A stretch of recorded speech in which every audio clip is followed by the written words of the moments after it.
What's up and welcome back. John Stark, the guy that got me favorite blind film critic. And I just spent 5 nights at Freddy's. Folie à deux. Yeah, this is my level of excitement for this film. It does have audio description, so be sure to check it out with audio description because it's a horror movie. So you don't want to not do that with horror movies. The audio description here is fine. It does everything it's supposed to. Actually, the audio description in this film, kudos. Like, if I could go back and be like, what audio description? We did this vote already for blind film critics, but I might have considered this one of the top 5 horror audio description tracks just for the complicated bullshit that it has to put. So, there are different versions of the Freddy's characters in this. By the way, spoilers.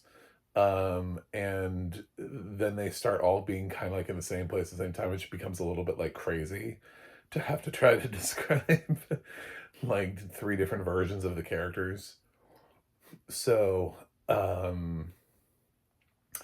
yeah, kudos to the audio description team because I thought they did a really nice job of navigating that. Also, I did have one little qualm towards the end, which I may bring up because it's a little spoilery.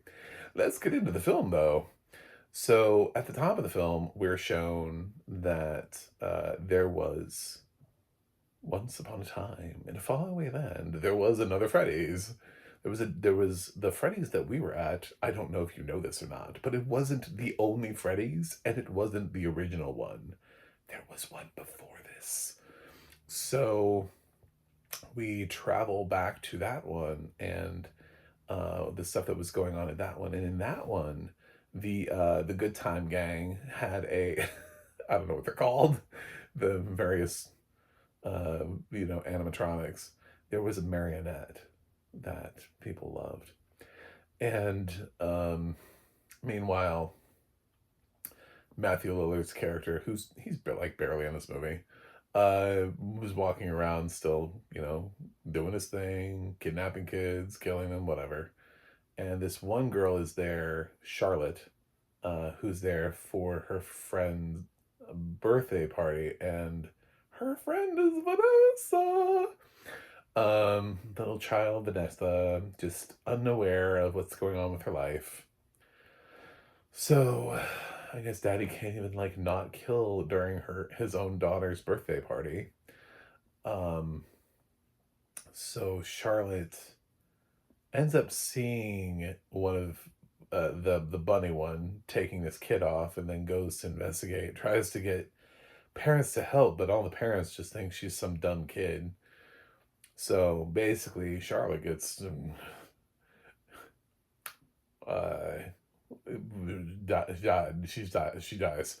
Uh she actually kind of gets absorbed into the marionette. Like, her soul fuels the marionette after this point.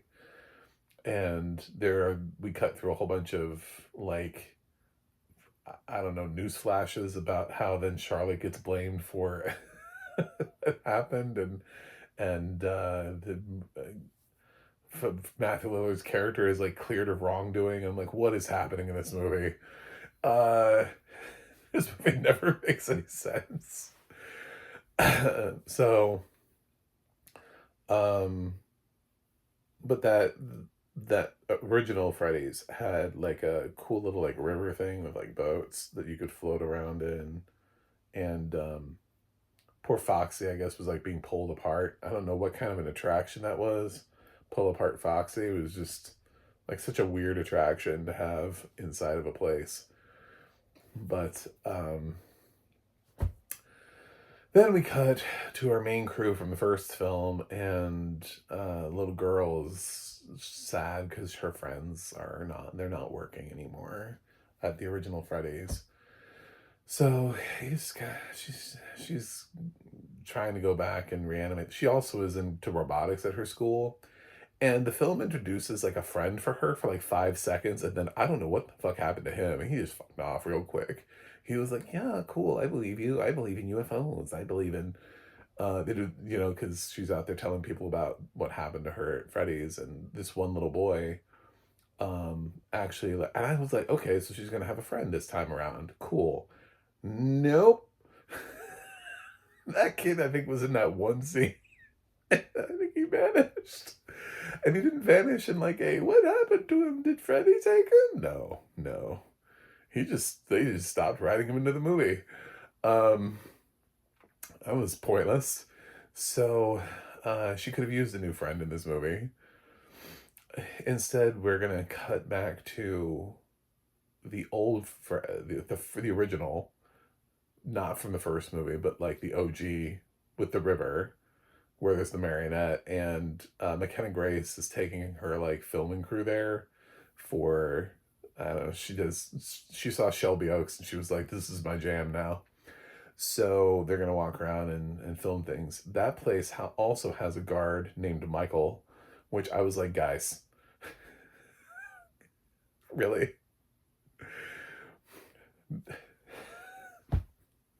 Either either you're going to turn out to make some gag about how all of these have to have a security guard named Mike, and that's some sort of like weird part of the formula, or you're lazy and you've run out of names, which you shouldn't have because we're only in the second film. So I don't know why this dude's name is Michael and Josh Hutcherson's name is Mike. Like, this is too confusing for the same movie. Like, when you introduce new characters, we do not need another Michael that also is a security guard at a Freddy's. So I immediately clocked this as being problematic and annoying, and I didn't like it. And it never really justifies why his name needs to be Michael anyway. I guess because of the lore, because that's what the lore was. But it's like, if you knew what the lore was, then why is Josh Hutcherson's name Mike to begin with? If you knew this is where you headed. If this character is in the video games, which, my God, is there actual lore in the video games? When I remember seeing 5 Nights at Freddy's video games and thinking, there's no lore here. It's just jump scares. Um, so he lets them in, and the animatronics there like massacre them and kill them, and then McKenna Grace's character is being used by the marionette to like fuel it. I don't know. Like I guess it has to absorb a body every once in a while. Even though Charlotte is now the marionette, it now is holding McKenna Grace like his body and I don't understand. Anyway, I'm sure these movies make sense to someone. They're probably really fun to watch high, where you're just like, oh, I don't know what's going on. Neither do I. So, original clan, Vanessa sees like her dad everywhere, and she's still haunted by the past, and that's kind of like her thing, and she's trying to be normalized. I think she still drives around. I think she's still a cop. She seems to be the only cop in the movie, by the way. I just hot take on that. Um, Mike is still trying to provide a life for his. What is he? Was she her sister? I I don't know. They're trying to grow up together, um, and she keeps sneaking off to try to reanimate the ones from the first movie that were nice to her that have dead kids in them. Uh, it's a weird franchise. Um, so she ends up she makes a robot that's not great, and her robotics teacher is a complete dick to her. Is that Wayne Knight? I think it was. Um, the robotics teacher is like dialed up to like 11. I think there was even a joke about Butterfingers. And I was like, didn't he say that in another movie? What movie is that from? I was like, is this movie paying homage to Toy Story 2? Like, what movie? What movie did Wayne Knight say that in? His Butterfingers. Anyway, uh, so she's gonna go and she gets, I can't remember how she gets this little like Stephen Hawking thing where it's like the AI voice from the 1980s, like this, meh, like the old, don't make me make fun of, but it's that kind of thing. It's like the original text to speech AI voice, and which indicates like how old it is because nowadays we have, in her timeline, I mean, she's got like Siri and all those other things. So she's got voices that sound decent. This voice is not. And it's like trying to communicate to her, and it's like, we want to help you. Um, so she thinks like Chica's summoning her, but she's dumb enough to think that she's being summoned to a different Freddy's. So she goes to the firstborn Freddy's, and the Chica there has her input these codes, which they have Vanessa. I forget even how Vanessa even got there or why she's there. Held up. And they get a code out of her that lets them free. There's some force field that's around there that keeps them from leaving. This movie is so stupid. Like everything is just like, why, how, when, where, how did you invent this? What is this? Would it make sense? It's one of those just like, just take it as it is. Don't ask questions. So then the bad Freddy's characters get let out, and they're in the girl's like unaware. What is her name? Anna or Rose or something? I don't know. I could not care less. The only reason I remember Mike and Michael is because it was annoying. Um, there's also the friend. I think maybe he was in the first movie. They have this guy that's like part of the crew, but he's only in like the opening and beginning of the opening and the end of the film. Like he's there and hangs out with Mike, and he's like, "Yeah, man, that was crazy." And then like at the end, he comes in clutch, but he doesn't do anything in the movie. I'm like, why are you here? What is going on with this movie? This movie is so stupid. This movie feels like it was written by AI that forgot that was just told that it had to fit certain characters in, but these characters just go missing for long periods of time, or they're only in like one or two scenes, but yet they, they have a presence about them like, oh yeah, I'm gonna be here. I got my shit down, got it on lock. So anyway, Charlotte wants to murder all the parents because she blames the parents for her death, because had parents listened to her, they would have stopped Matthew Lillard's character in the first place, blah, blah, blah, whatever. So, theretofore, it sets up a battle, and when they take the little girl, Mike's um, little sister, with the aunt survived, by the way, the aunt from the first film, even though we're never shown her, we're told she's at like some mental institution now, because nobody believes her story. So for anybody who thought she died in the first film, they gave her a reprieve for no particular reason whatsoever. So I don't know. In this whole thing, then they have to go in, and Josh Hutcherson has this thing where he's just like standing in the middle of the Freddy's from the first movie, and he's like, "If you guys ever really cared about her, she needs your help now. I don't know where you are, but she's in trouble." I'm like, what the fuck are you?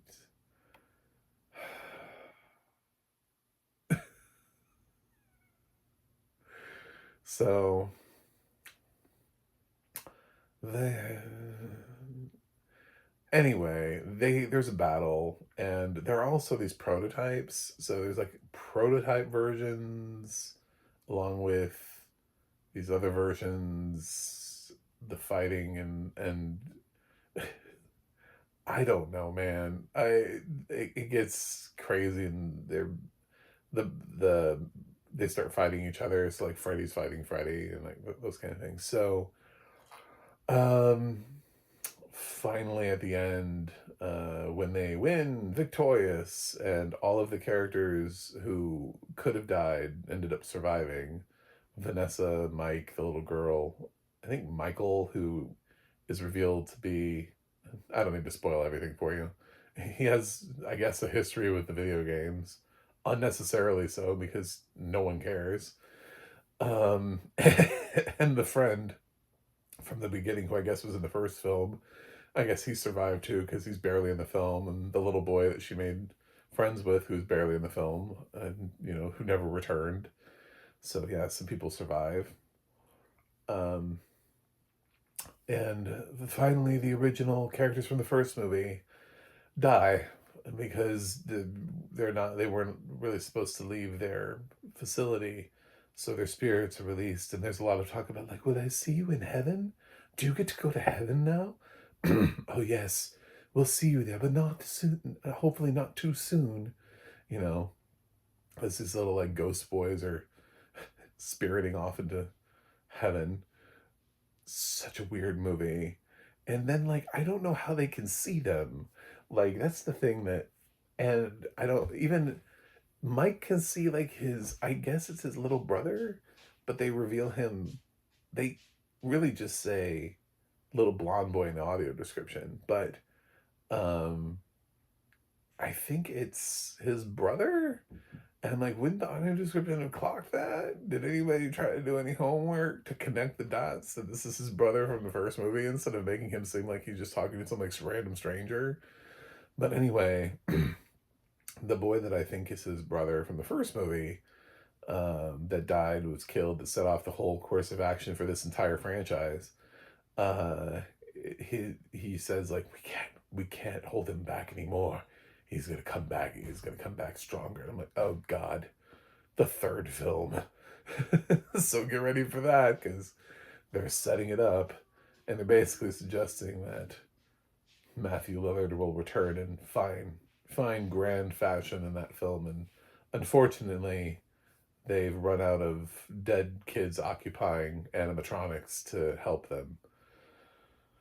I hated this movie. This movie is stupid. I think this movie knows it's stupid. I think this is a movie that was written by somebody who was like, well, I'm never going to write anything else ever again because people are going to see Five Nights at Freddy's 2 on my resume. So the best thing I can ever hope for, you know, got to make sure this paycheck counts. Um, yeah, this is not good on really any level, any functional level. I'm sure people are like, but it's fun. Is it? Is it? Is it? Is it?